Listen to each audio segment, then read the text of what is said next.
tous d'être là et de vrai.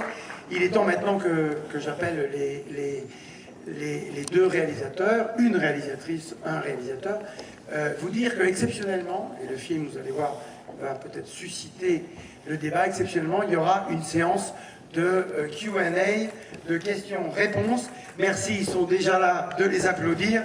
Le réalisateur Edouard Watts et la réalisatrice Waad Kateab.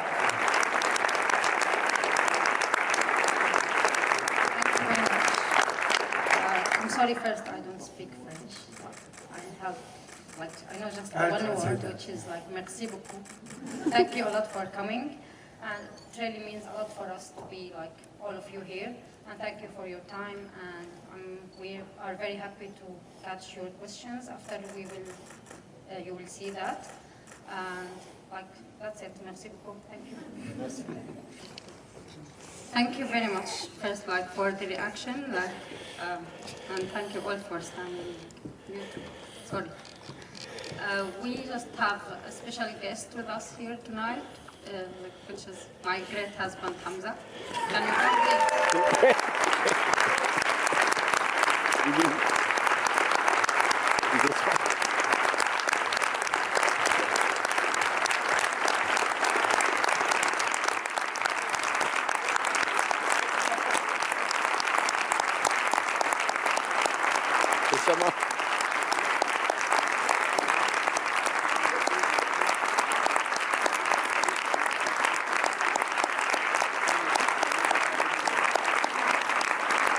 for your question, and actually that's one of the points that really want to state in this film.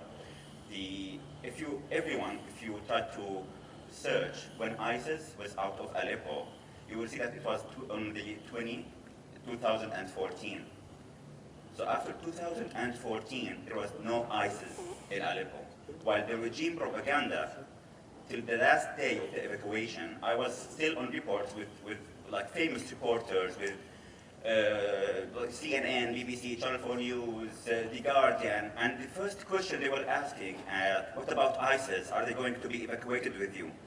But we had no ISIS 3 years ago, but still the regime propaganda kept pushing that he was only fighting ISIS.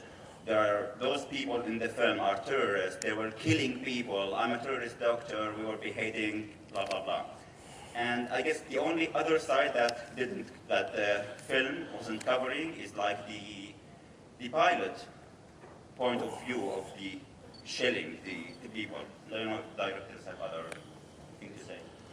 For me, as a woman, I lived there. I know this, and I mentioned that in the film that, okay, we didn't get the freedom that we want, of course, because we still have extremists also in the city, and they were there, and they had their control in some things like al-hijab. I was putting al-hijab there, but it was something I really against my belief or my things. But at that time, the hijab was a very, I don't know how to explain this, but very small detail against what was happening. So for me personally, I was prefer just okay, put al-hijab now and see now the big battle that's happening. And then when the regime will fall, we have our second battle, which is against the extremists. But everything was happening. I couldn't just think about why should I wear or what I shouldn't wear, while it's airplane with explosive barrels come on. So I know it's very serious things, it's very important, but at the same time, what was happening on the ground, there was a lot of priority before speaking about only Aleppo. Yeah, and we speak also about just Aleppo, not about Raqqa or what was happening in other places. So the main things that it wasn't that life that we want or that we dreamt of, but it was just one step of what we are trying to do during the whole years. The only thing I would add is just if you say the film is one-sided, I would say that the side that it's on is the side of humanity, because fundamentally, no matter what your political beliefs are and all the complexity of all these countries in the world, which I completely agree with you, you know, in terms of, I think that often things are simplified and things are very complex, and what's happening with your country, I truly sympathise with what's happening in the global position. But this film's side is humanity. We, all of us, believe that children should not be killed, you know, that people should have the right to choose who they are governed by. They have the right to stand up and protest and not have their family members arrested or be tortured. Like, this is the side that all of us are on, and that is where we should begin. And that is what I think this film is about. And if it's one-sided in that way, then I would stand by it to the end. Like, one thing, like the woman in one shot, she was like screaming that like film let the world like know. So there was like kind of responsibility, even if like that kid was my child or like any child who I know, or it was my husband or whatever it was.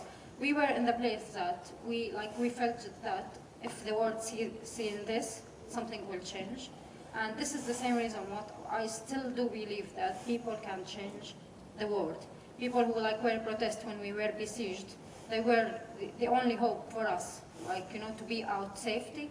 So this is still the same message that I would love, like, to people to be engaged with these people, be responsible of. There is a lot of people still dying in another place of this world, and we should stand with them and do something to let them like just get out safe, or like stay safe in their country, in their homes. So the regime, like in one side, they said, yeah, okay, she put on a lot of like wrong things. She put a lot of they shouldn't fake things. And you can see like what you've seen, and I know it's very hard for you all to see, but this is reality. This is something, it's really happening and still happening.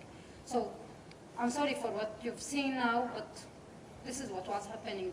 The good things is not just like to close our eyes of what's happening because it's hard. No, we should open our eyes and let that not happen, never again. Not in Syria, not in any place around the world. Thank you. Merci beaucoup.